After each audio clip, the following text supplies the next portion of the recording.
Welcome, everyone, to Mythstorie, a podcast about myths and history.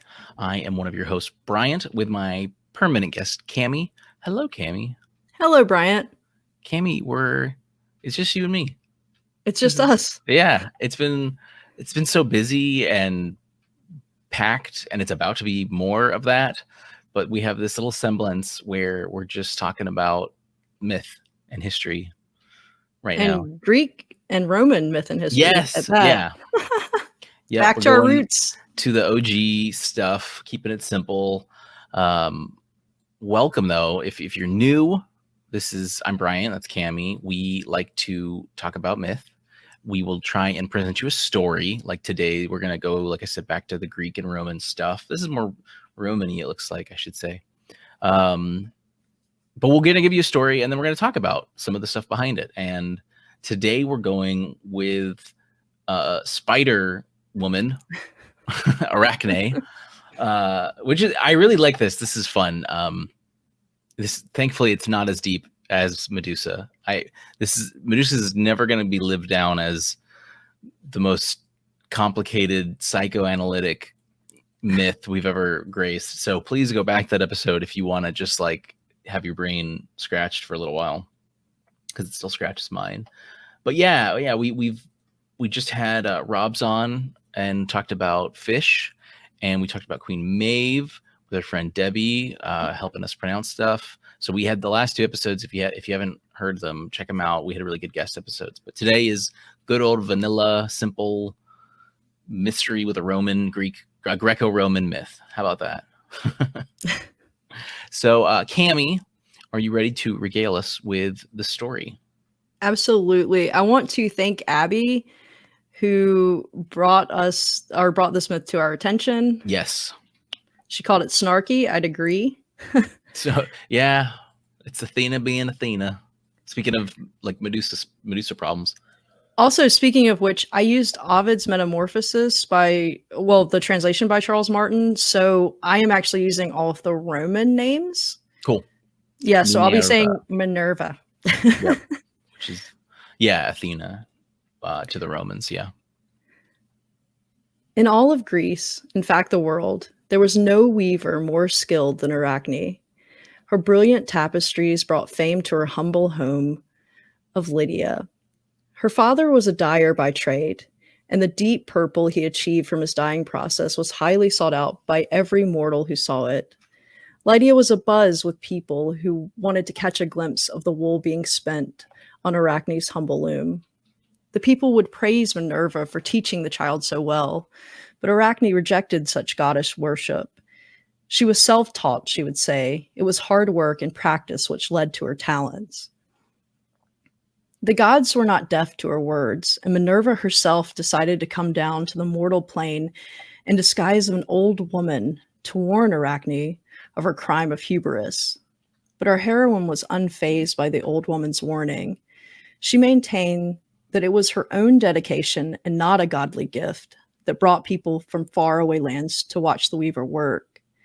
And if Minerva herself was so inclined, she could come down right now and hold a weaving contest to settle the matter. Minerva was enraged at these words and threw off her robe, revealing her true form. Arachne was nervous at the sight of the goddess, but stuck to her word. They both began weaving. Minerva is quick to display her contest with Neptune to claim the city now known as Athens. Neptune, with his trident, offers the glory of water from the sea, but Minerva, ever 2 steps ahead, sticks her spear into the ground and produces a fully formed olive tree, heavy with ripe fruit. The 12 gods, all seated in judgment behind the two, as the goddess is crowned the winner. Next, she portrays, in each corner of the tapestry, a contest where a mortal is punished for the crime of hubris. Rhodope and Haemus turn to mountains for assuming the names of the gods, Juno defeating Grana and turning her into a crane, Antigone being transformed into a stork, and Cinyras treading upon his daughter's limbs that were steps to the temple, his eyes filled with tears, which seemed to drop from the fabric. Arachne, not fearing the goddess's warnings, began by depicting the many romps of Jove himself, the god turning himself into bulls and swans and gold to trick mortal women. She did not stop at Jove. She called out Neptune for coming to a woman as a bull, and Bacchus with his magic grapes, and Saturn as a horse. No god was spared from ridicule, and when she was done, the crafty gods appeared as nothing more than ridiculous petty tyrants who seemed to leap from the canvas, straying so far from piety. No one, not a god or mortal, could find one flaw in Arachne's work. But Minerva, stricken with selfish pride, rips the work and threw her spindle at Arachne's face. The mortal was so struck with self-awareness of her own pride. She wept in intense sorrow and self-pity and brought the wool to her throat to try to hang herself with it. But Minerva stopped her, thinking this punishment too ill-fitting. She sprinkled the child with the herb of Hecate, and Arachne shrunk and grew black hair about her body and legs. She was left with a single bit of thread, so she could weave forever, the beautiful creation springing forth from her horrid body for eternity. Cammy, that's great. Thank you for giving us the most important weave off in history and how it just depicts how Minerva is yet again just a spoiled little brat of Zeus. That's what happens when you pop out necks, right? No, this is really great. I get this is one of the myths where one, it's I realize we always kind of go on the Greek side of things, and we mentioned Ovid a lot, of course, Virgil, but we always kind of go Greek. So I liked seeing a lot of the Roman names and references. And you know, I know the word, we know the word arachnid for spider, and it's cool because this is it. This is where it came from. This story helped form that word and how we classify spiders and things like that. So I have to give credit. This is one of the greatest sites that we've used when it comes to this. It's the first, I don't find it in Google anymore. I go to it first. It's theoi.com, Theo, THEOI.com. Super great. They're awesome. If you ever want to just kind of go down a rabbit hole of Greek stuff with a little more, like, you know, Wikipedia, of course, is a great way to start. But this goes a little further, and it will show you who wrote what, when, and then usually have copies of it. So you can read a scan or, you know, a copy of Ovid's Metamorphosis, things like that. But I use them, of course, Wikipedia, goddessathena.org. Someone has a, you know, love of her apparently, and GreekMythology.com. So this, what's cool about this story, when we talk about, you know, there are a lot of allusions, like I said, to Medusa, where there's a lot going on. It's a well-known story. Athena meddles with a woman and changes her into things just because. And there's a bull too. I think there was a bull Medusa, right? Wasn't there? But it seems like this wasn't as well known of a story. Like Gorgons, and the Medusa tale seems to go pretty far back. We don't really have that same semblance with the story of Arachne. In fact, Ovid's telling is really the first like source. And remember, Ovid was around in 43 BCE to 17 CE. So he was there when during a very important time in Roman history. And it seems like he used, so there's a fun word, and we've used a different version of it, or different ways of talking this. The word aetology, that's it, aetology, which is sort of origin myth. This is sort of origin myth regarding spiders' web spinning abilities, and works as sort of a cautionary tale against hubris towards the gods. For mortals, of course, if you're mortal, stop it. You can't be the gods. And it's also, there's some really cool things. So Ovid was around during this time. Augustus, you may have heard of him. He was the dude who basically made the Romans Republic, the Roman Empire. And in this time period, so I'm kind of quoting here, at the time, weaving was a common metaphor for poetry, which is something we would absolutely use today, you know, spin a tale. And so, or weave a tale. And therefore, Arachne's artistry and Athena's kind of irrational censorship is sort of an allegory towards Ovid's censorship under Augustus. And so it's wild to think, like, we think of like political cartoons and things like that. This is sort of like political mythology in a way. This whole story could be seen as Ovid's expression of this. And again, even like Theoi, it has nothing that goes beyond this source wise. This is really it. Maybe Arachne was the word Arachne. Now it's so the word is a cognate with the Latin word Irenaeus. So, and it's a Romanized word from the ancient Greek. So I think Arachne is the ancient Greek term from, and shares, it's a cognate with Irenaeus.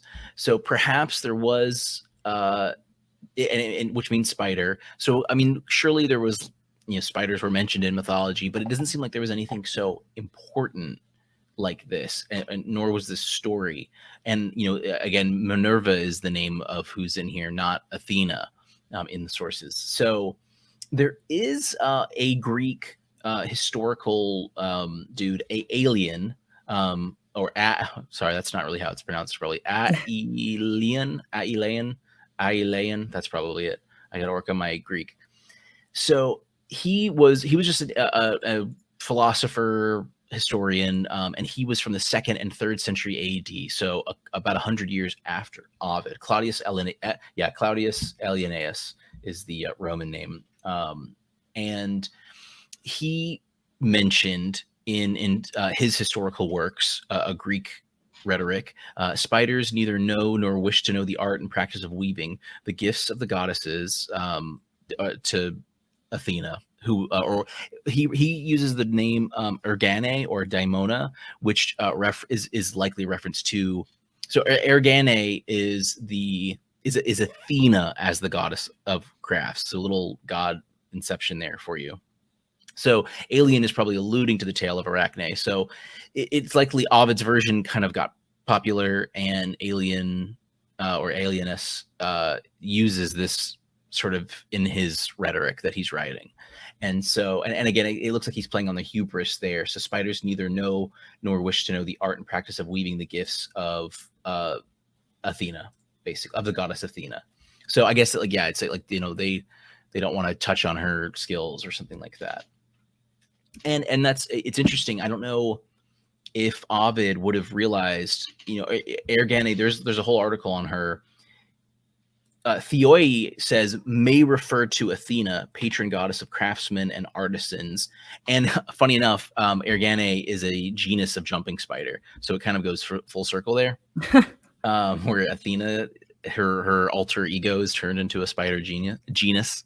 But I don't know if Ovid would have had the understanding of the connection of Ergane being Athena as the goddess of crafts, if he was familiar with that. It's hard to be able to tell that. I couldn't really with my looking into it. But it was talked about more. Virgil mentions Arachne, and much later Dante Alighieri uses Arachne in the Inferno, in the first part of the Inferno, and he's using it to describe this monster Geryon, which is an old beast in Greek mythology. In fact, it's part of the 10. It's the 10th labor of Hercules or Heracles. He has to fight this monster. The interesting thing, though, is while Dante uses Arachne to describe Geryon, Geryon was never seen spider-like. Geryon was very like serpent-like or dragon-like, Hydra-like, if you have that kind of image in your head from what we know. But it wasn't so much like, it was interesting that he used that idea of her, of Arachne, because there wasn't really a connection between Arachne and Geryon. So yeah, it's a really straightforward tale, and the use of the weaving a story, spinning a tale, that's kind of seen too. Theoi mentions that more as well, and some of the other sources. So it just sort of seems like an interesting tale, but it seems like the motivation for this story specifically, the way it is because of Ovid's censorship, Ovid's having to live under an oppressive regime, and so beyond that, it looks like everyone else who sort of mentions him or mentions Arachne or in Ovid's version is sort of just kind of paying on homage to Ovid's version in a way, Ovid's story. So yeah, it's nice. This is a pretty straightforward thing, and no psychoanalysis like Medusa gave us. It's just kind of interesting to see if there was sort of any story like this. I mean, this seems like a pretty standard thing: mortal versus god. Mortal thinks they're the best, but it's just so funny because they're the story Metamorphosis. It's like she was literally the best. Like she was the best, and Minerva just can't handle that. Like, well, I can't handle her saying I am the best. Yeah, it's like, almost like the opposite of hubris, because you're saying this thing that's true. Yeah. And the only crime is saying you're better than the gods, even though it's true. Right. Yeah, that's a really great point. I mean, it's yeah, she truly was the best. And a lot of like what Theoi talks about too is that she kind of refused to honor the gods and with this skill. And so, well, Ovid did that too. Like he was not pious. He didn't, he wasn't bowing down to Rome with his work. So that just brings it full circle back to him. Right. Yeah. And interestingly enough too, Arachne, she wasn't immediately turned into a spider. She was she killed herself. She hung herself, funny enough. Well, ironically enough. And so there's could be some weaving orb string there, but then Minerva was like, nope, we're bringing you back, and you're gonna be a spider now because I don't know, do retribution or whatever. I'm a little brat. So yeah, that's cool. That's interesting that you mentioned that Ovid wasn't pious in that sense, but he clearly liked, used this material in his writing. So maybe yeah, Arachne was this.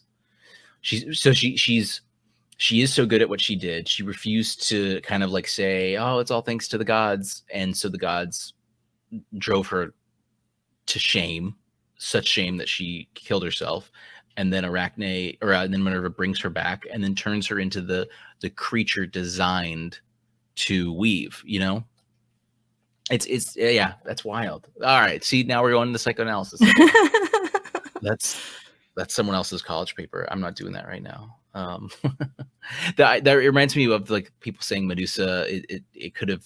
They thought it was a punishment that Medusa was turned into the Gorgon beast that could turn men into stone. But some people say that it was her Athena granting her the ability to just stop men from attacking her, from getting to her. She's like, well, guess what? You can look at them and they're statues. So maybe it reminds me of that a little bit, where it's this endowment, but it's like, oh yeah, you like weaving? Go ahead. Forever. Do it, spider. So yeah, and Theoi at the top, Arachnes is the ancient Greek word for it. Irenaeus is the Roman word. So or the cognate. So same word, for both systems. But it's interesting. And her name is just Spider. As a girl, she's just, hey, I'm Spider. How's it going? But yeah, so very interesting story. Very straightforward for the most part, but doesn't seem to have deeper roots past Ovid's Metamorphosis. And again, that was the turn of the Roman world, and is likely a political allegory for what was kind of going on at the time, the oppression of poets not being, especially one who's not pious.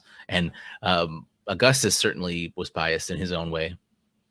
So there could have been some tension there regarding how he was. We do have some other people, Virgil, Pliny the Elder. I didn't mention what he wrote about, but he does. And then this Greek dude, Aelian, Aelian. I don't know. I can't pronounce it. Aelian. Too many we need more consonants in there. But yeah, so that's essentially it. Now very straightforward for the most part. There's some really cool stuff there. So Theoi, you really should check it out if you need some more stuff to Roman and Greek stuff to take over your day. But Cammy, thank you for your story. That was a great adaptation of it. That really showed how petty Minerva is, no matter what her name is. And I hope that's what Abby was kind of referring to. I don't know if maybe she's in the camp. Yeah, I think it was just the tapestries that were being weaved, because you had Minerva weaving tapestries talking about the punishment of mortals for their hubris, and then you had this mortal going, oh yeah, well, here's all the things the gods did wrong. Right. Yeah, no, that's good. Well, excellent.